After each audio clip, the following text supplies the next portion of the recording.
성경 말씀 에베소서 1장 1절에서 14절까지 보면서 우리 함께 한번 말씀을 보도록 하겠습니다. 우리가 예배소서를 볼 텐데요. 예배소서는 이제 예배소 교회에 보낸 편지죠. 예배소에 보낸 편지. 제가 예배소서는 몇 장까지 있습니까? 얼른 보세요. 예배소서 몇 장까지 있는가? 보면 답이 금방 나오는데 6장.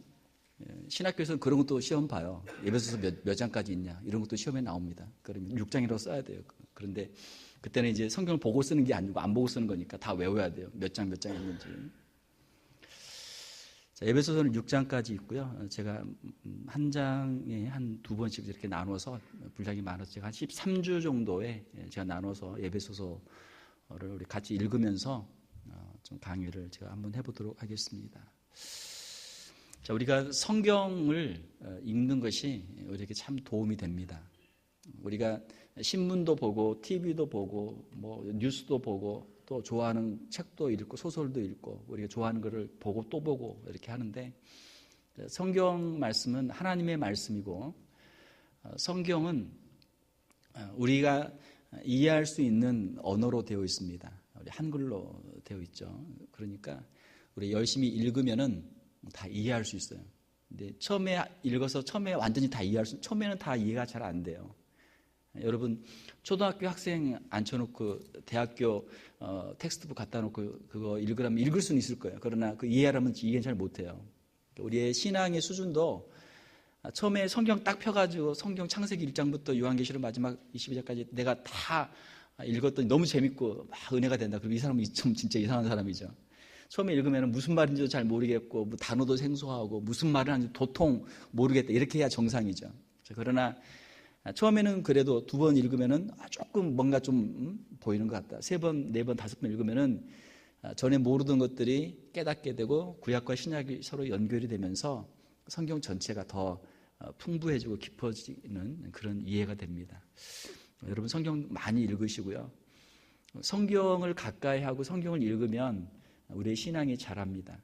그러나 성경 말씀을 멀리하게 되면은 우리의 마음속에 세상의 것들이 자꾸 들어오게 되고요. 점점 우리의 신앙이 멀어져요. 하나님 앞에서 멀어져요. 우리 성경을 우리 계속 반복해서 읽으면 하나님의 뜻을 더 분명하게 알아갈 수 있습니다. 자, 오늘 우리가 에베소서를 우리가 함께 볼 텐데 오늘은 1장 1절에 14절 우리 함께 보겠습니다. 그렇게 해서 제가 나눠드린 대로 13주에 걸쳐서 제가 강의를 하도록 하겠습니다. 자, 1장 1절에 보게 되면은 하나님의 뜻으로 말미암아 그리스도 예수의 사도된 사도 바울은 내가 지금 편지를 쓰고 있는데 누가 씁니까? 사도 바울이 에베소서의 저자예요. 바울은 예배소에 있는 성도들과 그리스도 예수 안에 있는 신실한 자들에게 편지하노니. 자, 바울이 누구에게 편지를 씁니까?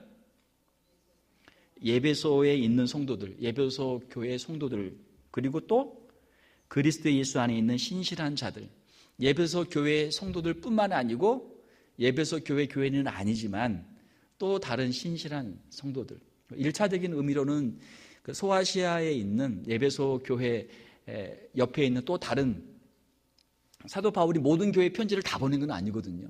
예배소 교회가 대표적인 교회니까 예배소 교회 편지를 보냈고 예배소 교회 말고 또 그 옆에 있는 다른 교회 교인들도 사도 바울이 예배소 교회 편지를 보냈다더라. 도대체 무슨 내용이지? 궁금하다. 그러면 나도 해서 한 번씩 볼 수 있잖아요. 그래서 이걸 회람한다고 회람. 다른 교회에 한번 빌려줘서 그 교인들도 한번 쭉 보고 그 다음에 또 다음 교회 이렇게 몇 교회 쭉 돌고 이제 예배소 교회로 다시 오는 거죠. 그 편지가. 자, 그렇게 해서 예배소서는 1차적으로는 예배소에 있는 성도들이고 그 다음에 2차적으로는 그 근처에 있는 소아시아에 있는 다른 교회 교인들, 그리고 또 3차적으로는 누굽니까? 저와 여러분들, 예수 그리스도 안에 있는 신실한 자들, 우리에게 사도 바울이 편지를 쓴 것이죠. 자, 편지한다. 편지. 옛날에는 이 편지가 아주 중요한 그 수단이었죠. 여러분 편지 쓰십니까 요즘에? 요즘에 편지 쓰죠. 메일 보내죠. 거의 자판으로 쳐가지고 이메일 보내잖아요. 이메일. 그런데 요즘에 이제 좀 더 정감 있는 편지를 뭐라고 그래요? 손편지, 손으로 쓴 편지. 한자 한자 좀 그 필체가 어떤 사람은 예쁜 사람도 있고 어떤 사람은 막 지렁이 기어가는 필체도 있지만 그래도 한자 한자 정성으로 쓴 것을 좀 더 사람들이 값어치 있게 보더라고요. 손편지. 그 사람한테 편지를 보낼 때는 마음을 담아서 정성을 다해서 편지를 보내죠. 편지를 받을 때 어때요? 마음이 감동이 되죠. 뭉클하죠. 뭐 정크 메일이야 그냥 열어보지도 않고 그냥 버리죠. 쓰레기통에 그냥 버리죠. 그러나 내가 아는 사람, 내가 사랑하는 사람이 나에게 보낸 편지는 그거 보고 버립니까? 안 버려요. 저는 옛날에 제가 연애 편지를 제가 좀 받은 적이 있었는데 편지를 받으면은 그걸 한번 읽고 그거를 그 다음에 버리는 게 아니고 이렇게 박스에다가 넣어놨다가 심심할 때 한 번씩 꺼내서 다시 보고 그렇게 했던 기억이 납니다. 편지는 버리지 않고 보관했다가 또 보고 또 보죠. 사도 바울이 에베소 교회 성도들에게 또 신신자들에게 편지를 했습니다. 여러분도 편지를 좀 써보세요.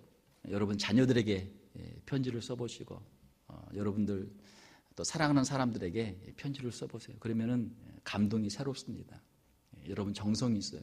여러분의 마음을 담아서 예쁜 그 편지지, 예쁜 꽃 그림도 있는 편지지에다가 이렇게 써가지고 한번 보내보세요. 그러면 받는 사람이 감동이 있습니다. 제가 한국에 있을 때는 크리스마스 카드를 만들었거든요. 직접 만들었어요. 카드를 만들어서 교회에서 학생회에서 카드를 만들어가지고 이제 미리 그 12월 초에 교인들에게 이제 이렇게 전시회도 하고 또 교인 어른들이 그것도 사기도 하고 그래서 펀드레이징도 하기도 하고 그렇게 했던 기억이 있습니다. 카드를 만들어 보냈어요. 저희 때는 거의 다. 근데 여기는 이제 사서 보내는데 미국은 너무 이게 다 돼가지고 글씨를 쓸 것도 없어요. 그냥 뭐 이렇게 그림만 있는 게 아니고 글씨가 다 있어가지고 그냥 이름만 쓰면 될 정도로 하니까 좀 서운한 것 같아요. 최소한 뭔가 좀 써야 되는데 말이죠. 그림도 그리면 더 좋을 거고 거기다 쓰면 더 좋은데 좀 아쉬운 감이 있습니다. 아무튼 우리가 편지를 한번 써봅시다. 편지를 쓰자. 사도 바울은 편지를 썼습니다. 인사하는 거죠. 쓰는 사람, 발신인과 수신인이 있고 그 다음에 2절에 보게 되면 하나님 우리 아버지와 주 예수 그리스도로부터 은혜와 평강이 너희에게 있을지어다. 이건 인사예요. 문안 인사. 우리는 편지 쓰면 어떻게 합니까? 어떻게 그동안 잘 계셨습니까? 평안하셨습니까? 잘 있었니? 그 인사예요. 여러분들에게 하나님 아버지와 주 예수 그리스도의 은혜와 평강을 빕니다 라고 하는 그런 축복 겸 문안 인사죠. 사도 바울의 편지에서 항상 등장하는 단어, 두 단어가 나왔습니다. 은혜와 평강. 오늘 우리 축복송에도 은혜와 평강이 있었는데 성경에 있어서 가장 많은 단어들, 특별히 복음서에서 많은 단어 중에 고르면 바로 이 은혜와 평강이라는 단어죠. 우리가 평강을 원해요. 어떻게 하면 평강을 누릴 수 있습니까? 은혜를 받으면 평강을 누릴 수 있는 것이죠. 사람들 사이에 어떻게 화목이 이루어집니까? 은혜를 베풀어 주면은 화목이 이루어져요. 은혜가 없이는 평강을 이룰 수 없습니다. 평강, 샬롬인데 그 평강은 은혜를 통해서만 누릴 수 있는 것이죠. 하나님께서 주시는 은혜를 우리가 받게 되면 하나님이 주시는 평화를 누릴 수 있고 또 우리 이웃 관계에 있어서도 사람이 너무 이렇게 좀 옹색하거나 또 사람이 너무 이렇게 정이 없거나 그러면은 은혜가 별로 없어요. 사람이 빈틈이 없고 정확하긴 한데 은혜가 없는 그런 경우도 있죠. 그러면 내가 틀리면 어떻게 하지? 예. 우리 도승우 집사님 어떻습니까? 찬양대 지휘할 때 누가 틀린다 그러면 어때요? 저 집사님 왜 연습도 안 했지? 왜 틀리지? 음악하는 사람들은 이게 굉장히 중요하잖아요. 박자, 음정 이게 맞아야 되잖아요. 화음이 맞아야 되잖아요. 자, 그런데 물론 우리가 연습은 열심히 하지만 또 틀려도 은혜로 봐줄 수 있는 게 우리 교회죠. 그렇다고 항상 틀리면 안 되겠지만 연습은 열심히 하되 하나님 앞에서 자유함을 가지고 우리가 찬양할 수 있는 그런 은혜가 우리에게 있어야 되겠죠. 교회에서는 은혜가 중요해요. 왜 그렇습니까? 우리는 다 인간이기 때문에 그래요. 연약한 인간이기 때문에 서로 이렇게 먼지털이 하나씩 들고 양쪽에 둘이 서가지고 막 털기 시작하면은 이거는 한도 없이 계속 털어야 돼. 주님 오실 때까지 계속 털어야 돼. 둘이 서가지고 답이 안 나와요. 은혜가 있어야 돼.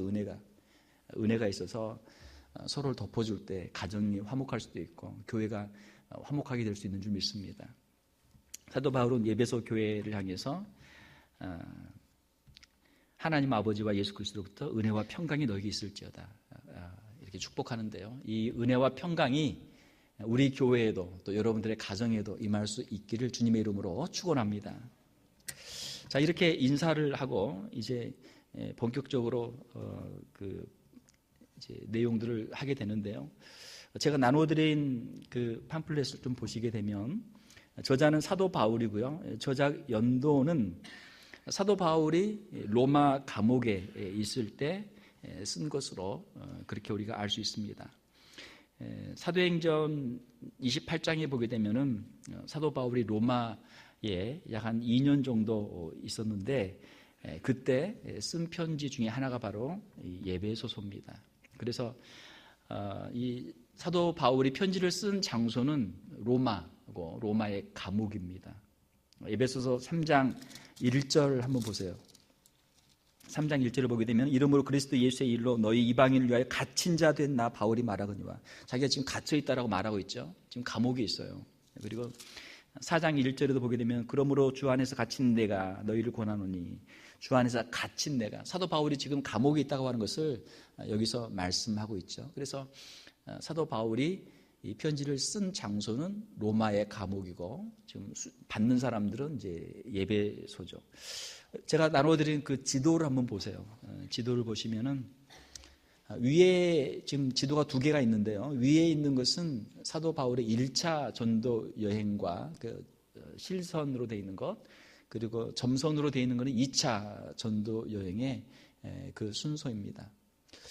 2차 전도 여행이 중요한데요. 2차 전도 여행을 보게 되면은 안디옥에서부터 이렇게 시작을 해서 더베, 루스드라, 이고니온으로 해서 그리고 거기서 배를 타고 건너가죠. 드로아까지 갔다가 거기서 배를 타고 건너가서 빌립보로 가고 그 다음에 데살로니가, 그 다음에 베레아, 그 다음에 아덴, 고린도까지 가죠. 2차 전도 여행에서는 가장 중요한 장소가 고린도입니다. 고린도에서 1년 6개월 동안 가장 오랫동안 사역을 했어요. 그래서 사도 바울의 2차 선교 여행의 주 목적지 또 사역지는 바로 그 아가야 지방, 위는 이제 마게도냐라고 하고요. 밑에는 아가야라고 하는데 아가야 지방의 고린도가 사도 바울이 2차 전도여행의 가장 중요한 곳입니다. 사도 바울이 고린도 교회에 대한 애정이 많았기 때문에 나중에 고린도 교회에 문제 있는 것을 알고 고린도 전서, 고린도 후서 편지를 2개나 보냈던 것이죠. 또 학자들에 의하면은 이제 사도 바울이 보냈지만 그 이제 유실된 편지가 또 하나의 눈물의 편지가 있다라고 하는 그런 견해도 있습니다.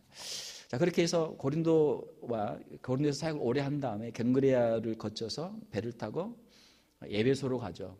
에베소. 그래서 사도 바울이 2차 전도 여행을 하면서 에베소에 잠깐 들렸다가 다시 이제 예루살렘으로 갔다가 안디옥으로 이제 돌아가게 되죠. 이것이 이제 2차 전도 여행입니다. 2차 전도 여행 중에서 사도 바울이 에베소 교회에서 에베소에 가서 복음을 전하면서 거기서 이제 사역을 시작을 했었죠.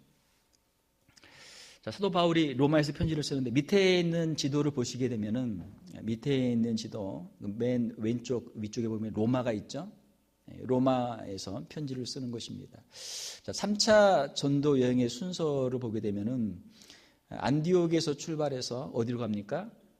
에베소로 가죠. 3차 여행에서 가장 중요한 사역지는 에베소예요. 에베소에서 2년 3개월 동안 거의 3년 가까운 기간 동안에 사역을 하면서 3차 전도 여행에서 가장 중요한 사역지는 바로 에베소죠. 나머지는 이제 전에 했던 사역들을 잠깐 이제 들러보기 위해서 들렀다가 고린도까지 갔다가 다시 이제 돌아오는 것, 예루살렘으로 가는 것, 그것이 이제 3차 전도 여행이죠.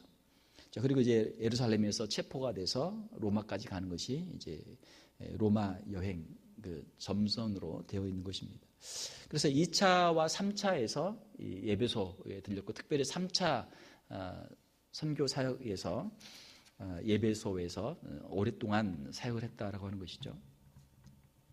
자, 로마의 감옥에서 편지를 썼습니다. 그러니까 수신자는 예배소 교회이고, 예배소에 사는 그리스도인들이고, 예배소 교회를 비롯하여 소아시아의 각 교회 혈함이 됐고요. 제가 말씀드린 대로 2차 전도 여행 시에 사역을 했었고, 3차 여행 시에 2년 3개월 동안 회당에서 먼저 3개월 복음을 전했고, 그 다음에 제자들을 따로 모아서 두란노 서원, 서원인데 이 서원은 뭐 책방은 아니고요. 서원은 렉처룸입니다. 그러니까 사람들이 모여서 거기서 공부하고 또 서로 토론하고 강의하는 그런 장소인데, 거기에서 2년 동안 제자들을 모아서 제자 훈련을 했던 것이죠. 자, 이 예배소 교회는 아주 특별한 교회입니다. 예배소 교회는 사도 바울이 사역을 했고요. 가장 정성을 들여서 오랫동안 사역을 했고, 3차 전도 여행 시에 사도행전 18장에 보게 되면 아볼로라고 하는 사람이 와서, 사도 바울이 2차 전도를 하고 떠난 다음에 아볼로가 와서 거기서 사역을 했고, 또 거기에 누가 있었냐면 브리스길라와 아굴라가 있어서 그들이 예배소에서 사역을 했고요. 사도행전 18장에 보게 되면, 그리고 사도 바울이 로마에 가고 난 다음에 이 3차 전도를 할 때는 항상 디모데를 데리고 같이 다녔거든요. 디모데를 데리고 다녔는데, 사도 바울이 로마의 감옥에 갇히는데 가기 전에 이제 디모데를 이 에베소로 보내요. 그래서 디모데 전서 1장 3절을 보게 되면은 디모데에게 내가 너를 에베소에 내가 너를 남겨두었다. 그러니까 이 에베소는 여러 아주 유명한 사람들이 사역을 많이 하는 곳이에요. 디모데에도 사역을 했고, 또 나중에는 사도 요한도 여기서 사역을 했습니다. 그래서 여러분이 그 아래에 있는 지도를 보시게 되면은 그 예배소 그 앞에 조그마한 섬들이 있는데, 그 중에 하나가 이제 반모섬이라는 곳이 있는데, 거기에서 이제 계시를 받아가지고 소아시아의 7교회 편지를 보냈는데, 가장 먼저 보낸 데가 예배소죠. 예배소 교회에 요한계시록 2장 1절에 보게 되면 예배소 교회에 가장 먼저 편지를 보내죠. 예배소 교회가 그렇게 중요한 교회였습니다. 자, 오늘은 첫날이니까 그 기록 배경을 보게 되면은 예배소 교회에 무슨 특별한 문제가 있어서 한 건 아니고요. 사도 바울이 로마 감옥에 있으면서 예배소 교회와 소아시아에 있는 여러 교회들을 생각하면서 편지를 보냈는데, 대표적인 교회가 예배소 교회였기 때문에 예배소 교회에 편지를 보내게 됐던 것이죠. 당시 초대교회 여러 상황들을 보게 되면은 일반적으로 그 초대교회들이 가지고 있던 문제들은, 첫 번째로는 율법과 복음에 대한 신학적인 그런 문제가 있었습니다. 왜냐하면 지금까지는 계속해서 구약의 전통을 따라서 율법을 지키던 유대인들이 많이 있었거든요. 그래서 과연 그러면 율법과 복음의 관계가 어떻게 되는가? 예수 그리스도를 믿는 것과 율법의 관계가 어떻게 되는가? 율법을 지키는 것과 어떻게 관계되는가? 이런 이제 질문들이 있었고, 그 다음에 또 문제는 유대인들과 이방인들의 관계에 문제가 있었습니다. 자, 예루살렘에서도 이방인들이 들어오기 시작하지만, 교회에 들어오기 시작하지만, 이 예배소는 여러분들이 보시는 것처럼 이거는 지금의 터키거든요. 소아시아. 성지순례를 가게 되면 우리는 예루살렘만 생각하는데 이스라엘만 가는 게 아니고, 성지순례 하게 되면은 사도 바울의 발자취를 따라서 여기에 있는 대로 소아시아 터키도 가게 되고, 그리스도 가게 되고, 로마까지 가게 되고, 성지순례에 포함이 됩니다. 그래서 성경에 나오는 사도들과 여러 사역지들을 이제 유적을 이제 구경을 하게 되죠. 자, 이 소아시아는 이방 지역이고, 여기는 이방인들이 살고 있는 곳입니다. 오히려 유대인들이 수가 더 적죠. 처음에는 회당에 가서 복음을 전하지만 유대인들의 배척이 심하고 이방 사람들이 예수님을 믿기 시작하면은 그 이방 지역에 있는 교회들은 점점 이방인들이 점점 많아져요. 그러면은 유대인들과 이방인들 사이에 이제 갈등이 생기게 되는 것이죠. 왜냐하면 유대인들은 우리가 하나님의 선민이고 우리가 예수님도 유대인이고 예수님의 제자들도 다 유대인이고 12제자 사도 바울도 유대인이고 다 유대인이거든요. 복음이 유대인으로부터 시작이 됐는데 유대인들이 어떤 주인의식을 가지고 교회에서 행세를 한단 말이에요. 그러니까 이방인들이 교회를 들어올 때 어려워요. 이방인들에 대해서 어떤 배척하는 것도 있고 또 알게 모르게 서로 배타적인 것도 있고 사도행전을 보게 되면은 히브리파와 헬라파 과부들을 구제하는 문제를 벌써 교회에서 어려움이 생겼잖아요. 예루살렘 교회 안에서도 이방인들 교회에서는 이제 이방인들의 파워가 세니까 더 갈등이 더 세죠. 어렵죠. 대부분의 교회들이 겪고 있는 초대교회에서 교회에서 겪고 있는 그러한 문제들이었습니다. 자, 이러한 문제를 해결하는 것이 이제 사도 바울이 보낸 여러 서신들에 나오고 있는 것이죠. 이러한 갈등을 겪으면서 교회의 질서 유지, 성도 간의 일치와 화합의 문제, 이것이 대두가 됐습니다. 외적으로는 유대주의적 율법주의, 그리고 또 영주주의 이단, 영주주의는 이제 헬라의 종교들과 관련되는 건데, 이건 우리가 특별한 무슨 신비한 어떤 영적인 지식을 가지고 있다. 그것을 이제 주장하는 사람들이 영지주의거든요. 영지주의의 가장 큰 문제는 영육 이원론입니다. 영과 육이 따로 있는데, 물론 영과 육이 따로 있죠. 그 사람들이 주장하는 문제는 뭐냐면 영은 선하고 육체는 악하다. 이게 이제 영지주의자들의 핵심적인 주장이에요. 그래서 그들은 이제 예수님께서 육체로 오신 것을 부인하죠. 예수님이 육체로 오시면 예수님도 이제 선한 것이 악한 것에 오염이 돼서 예수님의 거룩함을 잃어버리게 된다. 이게 이제 영지주의자들의 잘못된 해석이죠. 그 영지주의에 잘못된 이단들이 있었고, 또 예배소에는 이제 아데미 신전, 큰 아데미 신전이 있었어요. 사도행전 19장에 보게 되면 아데미 신전이 있는데 아르테미스, 아데미 신전이 있어서 그것을 이제 거기서 숭배를 하게 되는데, 이 고대에서의 이방 신들을 섬기는 제사에는 거기는 항상 성적인 것이 따라왔어요. 성적인 부패와 음란한 것들이 있었고, 이런 사회적인 분위기로 인해서 그 도시가 윤리적인 심각한 문제들을 가지고 있었던 것이죠. 자, 그래서 이러한 어려움 가운데 있는 교회 또 성도들에게 권면을 하기 위해서 이 말씀을 쓴 것이죠. 주제는 제가 좀 스킵을 하고요. 오늘은 좀 간단히 해야 되겠네요. 자, 하나님의 뜻이라는 단어가 나오죠. 1장 1절 하나님의 뜻. 하나님의 뜻이라는 단어가 굉장히 중요하죠. 성경을 우리가 읽을 때 하나님의 뜻이 무엇인가 이걸 우리가 찾잖아요. 하나님의 뜻. 3절에 보게 되면은 찬송하리로다 하나님 곧 우리 주 예수 그리스도의 아버지께서, 하나님 아버지가 가장 먼저 나오죠. 그리고 4절에 보게 되면 곧 창세전에 그리스도 안에서 우리를 택하사, 하나님께서 창세전에 우리를 택하셨다라고 하는 것이죠. 하나님의 구원의 계획, 이것은 우발적이나 우연적인 것이 아니고 하나님께서 창세전에 계획하신 것이다. 우리의 구원이 얼마나 중요한 것이고 얼마나 하나님의 큰 계획 속에 있었는가 하는 것이죠. 하나님의 구원의 역사는 우주적인 스케일이죠. 우리가 그냥 뭐 집안일 하는 것, 또 동네 일 하는 것이 문제가 아니고 하나님의 이 역사는 전 역사적으로 또 우주적으로 하나님의 구원의 역사를 성취해 가는 것이죠. 5절에 보게 되면은 우리를 예정하사 자기의 아들들이 되게 하셨다. 예정이라는 단어가 나오죠. predestination.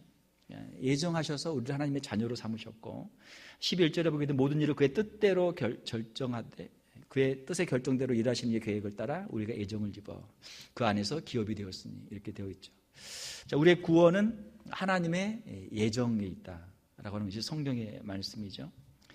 자, 그리고 두 번째로는 예수 그리스도를 통한 구원을 말씀하고 있죠. 사도 바울은 자신을 소개할 때 그리스도 예수의 사도다. 그것은 예수 그리스도를 증거하는 사명을 가진 자다라고 하는 그런 뜻이죠. 사도 바울은 예수 그리스도의 십자가와 부활의 증인으로 자신의 삶을 살았습니다. 사도 바울은 예수 그리스도의 십자가 외에는 내가 다른 것을 알기를 원하지 않는다, 이것을 전했고, 또 다른 복음을 전하는 자들에게 화가 있을지어다, 갈라디아서 보게 되면 아주 엄한 이단들에 대한 경고의 말씀을 했죠. 왜냐하면 이단들의 특징은 예수 그리스도의 십자가를 부인하니까. 복음은 예수 그리스도의 십자가를 통해서만 이루어지기 때문에 이 하나님의 복음을 가려우는, 영광을 가려우는 이단들에 대해서 아주 준엄한 그런 말씀들을 했죠. 3절에 보게 되면 그리스도 안에서 하늘에 속한 모든 신령한 복을 우리에게 주시되, 하늘에 속한 모든 복을 우리에게 주시는데 누구 안에서? 그리스도 안에서. 그래서 영어로 in Christ라고 하는 단어가 굉장히 중요합니다. in Christ. 4절에도 보게 되면 그리스도 안에서 우리를 택하사, 우리를 택하시는데 예수 그리스도 안에서 택하신다. 자, 예수 그리스도 안에 있는 게 중요합니다. 자, 수영을 잘 못해도 바다를 건너갈 수 있어요. 어떻게 하면 건너갑니까? 배를 타고 가면 건너갈 수 있어요. 배 안에 있으면 건너갈 수 있단 말이에요. 자, 힘이 없어도 우리가 어린 나이나 노인이나 뭐 노약자나 할 거 없이 여기서 한국까지 갈 수 있어요. 어떻게 갑니까? 비행기를 타면 갈 수 있어요.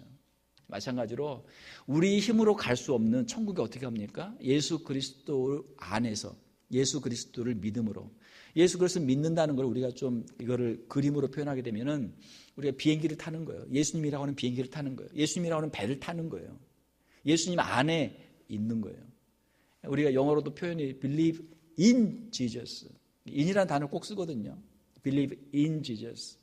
예수 그리스도를 믿는다는 것은 예수 그리스도 안에 있는 거예요. 예수 그리스도 안에 있으면 그 안에서 안전한 것이죠. 이것이 복음입니다. 예수 그리스도로 말미암아 자기 아들들이 되게 하셨고, 또 그리스도 안에서 그의 은혜의 풍성함을 따라서 그의 피로 말미암아 속량, 구속을 하셨다. 속량, 곧 죄의 사함을 받았느니라. 7절에 되어 있죠. 예수 그리스도의 그 피로 우리가 죄의 사함을 받았다. 영어로 리데미션이라는 단어를 쓰는데, 예수님께서 십자가에서 피를 흘리시고 우리의 죄를 대신하심으로 우리의 죄가 사함을 받았어요. 이걸 우리가 이미 현재적으로 받은 그러한 구원이죠. 자, 여기서 나오는 속량 또는 구속이라는 단어, 리뎀션이라는 단어는 원래 옛날에 그 로마 시대 노예들이 있었어요. 노예들을 사고 팔아요. 노예들은 이제 보통 전쟁 포로들이거든요. 전쟁 가서 마음에 안 드는 사람은 다 죽이고 괜찮은 애들은 잡아와서 이제 노예로 파는 거예요. 그래서 일을 시켜요. 로마 시대에 보게 되면 로마 시민보다 노예들이 더 많았다고 그래요.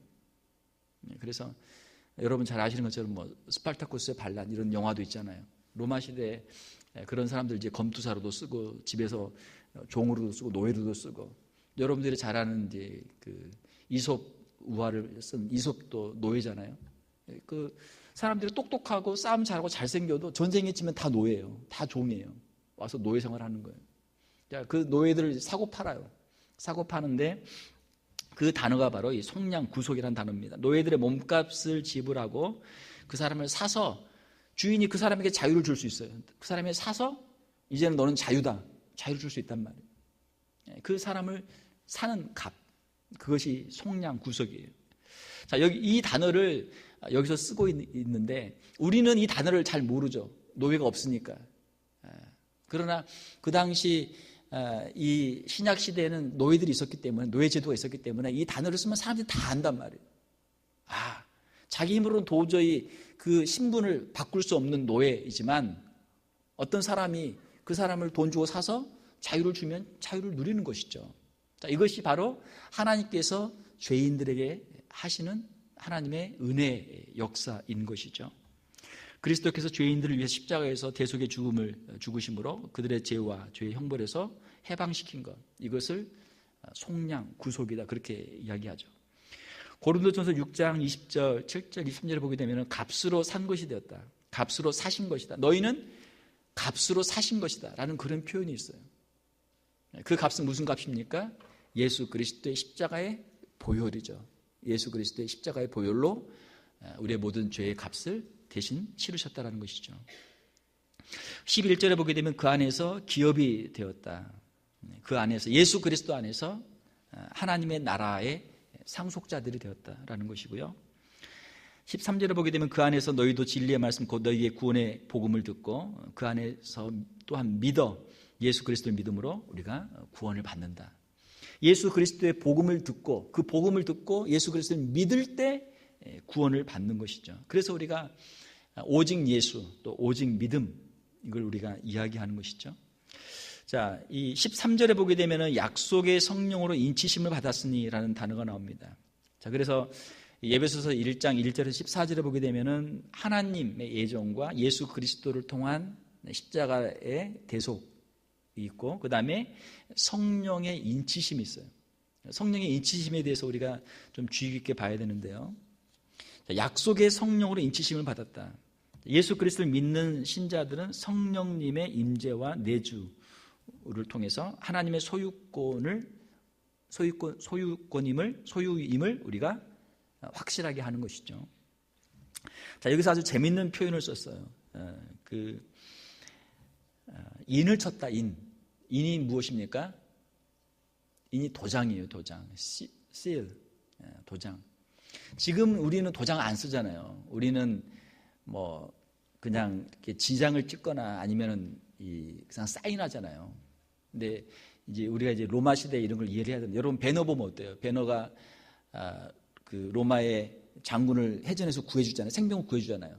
구해주고 이제 그 사람의 양자가 돼요. 양자가 되니까 뭘 줘요? 그 사람한테? 너는 내 아들이라 그러면서 반지를 줘요. 그 반지는 무슨 반지예요? 그 장군의 가문에 그게 박혀 있는 도장이에요. 그래서 나중에 가서 그걸로 딱 찍으면은 거기에 그 표시가 딱 나요. 그래서 이것은 내가 보증한다. 내가 인을 찍었다. 그러면은 그 사람의 우리가 사인하는 것처럼 그런 효력이 다 나는 거예요. 그게 도장이에요. 인이에요. 인. 우리가 이제 그 서양의 영화들을 좀 보게 되면은 이게 녹여가지고 거기다 뭐 이렇게 찍는 거 있잖아요. 도장. 그거예요. seal. 그것은 그 사람이 이걸 보증하는 거예요. 이건 내가 썼다. 이건 내가 인정한다. 또는 이거는 내 것이다라고 하는 그 자기의 보증하는 것이 이제 도장을 찍는 증거죠. 미국은 그렇지 않지만 한국에서는 인감 도장이 있어서 그거 함부로 빌려주면 안 되잖아요. 그거 잘못 찍으면은 그 망하잖아요. 이 도장이 중요하단 말이에요. 자, 그런데 성령께서 우리 안에 도장을 찍으시는 거예요. 우리가 성령을 받을 때 이것을 도장으로 그렇게 표현했어요. 그리고 또 그 뒤에 14절을 보게 되면은 이는 성령이 우리 기업의 보증이 되사, 보증. 디파짓, 영어로는 디파짓이라고 하거든요. 보증.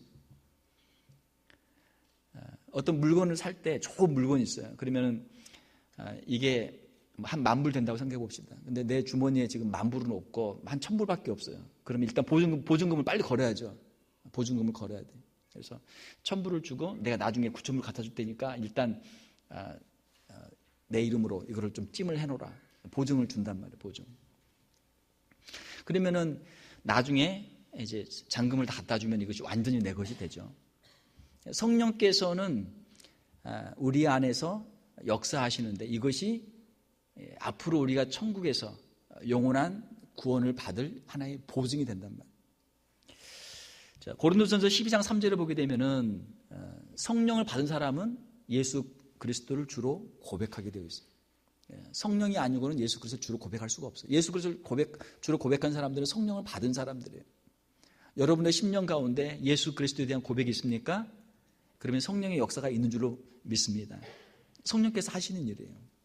성령께서 우리 안에서 앞으로 우리가 천국에서 받을 그 기업의 상속의 보증이 되사 그 얻으신 것을 속량하시고 그의 영광을 찬송하게 하려 하심이라. 근데 우리 이제 한글 번역이 조금 어려운 데가 있어요. 이걸 영어로 보면은 이제 조금 더 쉬운데 한글로 하면 약간 좀 번역이 어렵게 돼 있어요. 이걸 좀 쉽게 말하면 뭐냐면 여기에 나와 있는 14절에 있는 이 속량, 똑같은 단어 리뎀션인데 이것은 종말적인 구원을 말씀하는 거예요. 현재적인 구원이 아니고 우리가 천국에서 받을 완전한 구원을 말씀하는 거예요. 성령께서 우리 안에 계시면서 우리 안에서 예수 그리스도를 믿게 하시고 천국을 소망하게 하시고 천국을 누리게 하시면서 앞으로 우리가 주님 앞에서 천국에서 완전하게 누릴 그것의 보증이 되셨다라는 그런 뜻이에요. 성령님은 신자들의 종말적인 구원이 이루어질 때까지 장차 받을 기업을 보장하는 보증이시다라고 하는 것이죠. 성령의 내주와 성령의 인도하심, 성령께서 우리 안에 거하시고 성령과 함께 동행하는 것, 이것이 앞으로 구원을 받을 성도들의 증거라고 하는 것이죠. 자, 말씀을 맺겠습니다. 에베소서는 이제 우리가 교회론이라고 이렇게 이야기하는데, 하나님께서 교회를 어떻게 세우셨는가, 왜 세우셨는가, 그리고 교회는 어떻게 작동이 돼야 되는가, 이것을 이제 기록하고 있는데요. 그 교회의 구성원들인 성도들에 대해서 말씀하면서 성도들의 구원이 어떻게 이루어지는가, 성도들의 구원은 삼위일체 하나님의 사역이다라는 것을 말씀하는 것이죠. 구원은 하나님의 사역이에요. 우리가 믿지만 성경에 보게 되면 믿는 것도 하나님의 은혜예요. 믿어지는 게 하나님의 은혜예요. 안 믿어지는 사람들이 많거든요. 안 믿어져요. 왜 안 믿어질까요? 우리의 머리로 이해가 안 되니까 안 믿어져요. 또 마음이 안 가니까 안 믿어져요.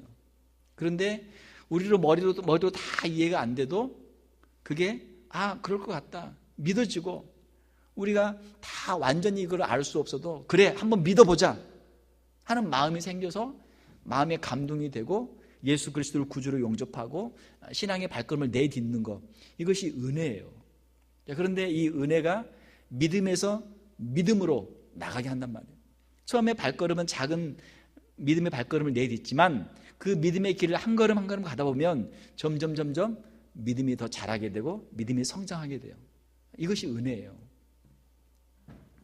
구원은 하나님의 손에 달려 있습니다. 하나님께서 이루시는 일이에요. 그러니까 우리가 세상에 핍박이 있고 환란이 있어도 또 어려움이 있어도 우리가 담대할 수 있는 것은 하나님께서 우리를 붙잡고 계시고 하나님께서 이것을 작정하시고 계획하시고 이루시기 때문에 우리가 염려하고 걱정할 필요가 없는 것이죠.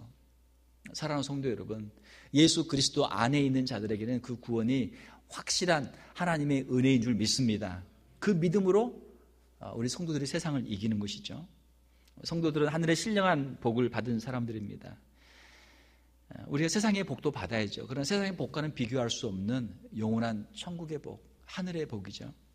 가장 귀한 복을 받은 사람들입니다. 하늘에 속한 신령한 복을 받은 성도로서 우리 세상을, 세상의 친구들이 잘 나가도, 세상 친구들이 잘 돼도 그래 너는 세상 잘 되지, 나는 하늘의 복이 있어.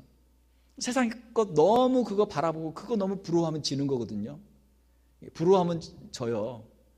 세상 친구들이 아무리 잘 나가도 그래 너는 그거 잠깐 있다가 없어지는 거, 그래 그거 가지고 너는 그렇게 사니? 그 친구들을 좀 불쌍히 여기는 마음이 있어야죠. 왜요? 하늘에 영원한 천국의 소망이 있잖아요. 우리에게 담대한 마음이 필요한 줄 믿습니다. 이 복이 얼마나 귀한 것인가, 이걸 우리가 깨닫고 또 우리 사랑하는 우리 가족들, 이웃들도 이 복을 누릴 수 있도록 우리가 증거하며 우리가 살아가야 될 줄 믿습니다. 하늘에 속한 신령한 복, 우리는 왜 세상 사람들과 다른가?